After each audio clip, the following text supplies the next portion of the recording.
Ветеринар стояла у своего кабинета с котом на руках.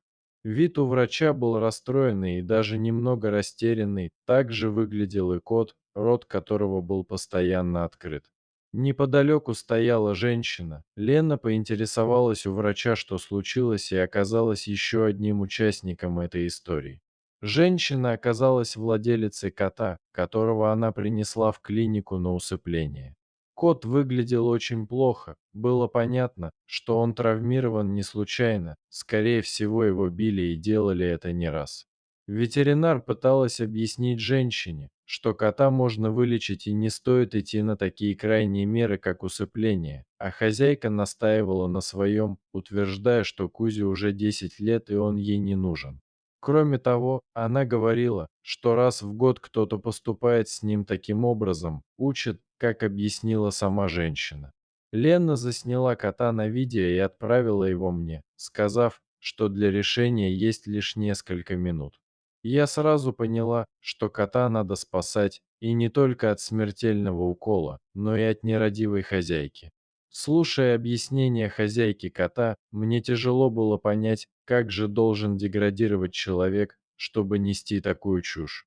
Как по мне, таким людям надо вообще запретить приближаться к животным.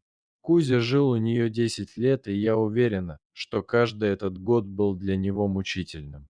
Не знаю, отправляли ли кота на самовыгул или так жестоко с ним обращались именно дома, но слова женщины были жестокими и циничными. Они позволяли предположить, что кот никогда не знал, что такое хорошее обращение, забота или лечение. Когда мы сказали, что заберем кота, женщина была крайне удивлена.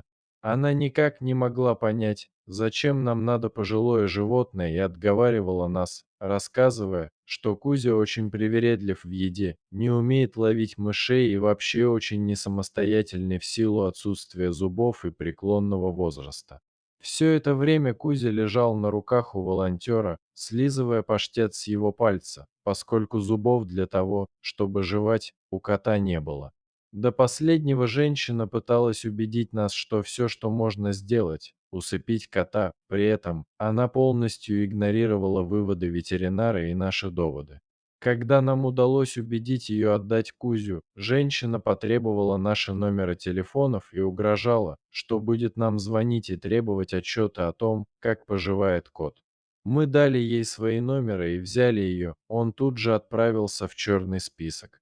В клинике женщина написала отказ от Кузи, сразу сказав, что не намерена оплачивать осмотр, проведенный ветеринаром ранее.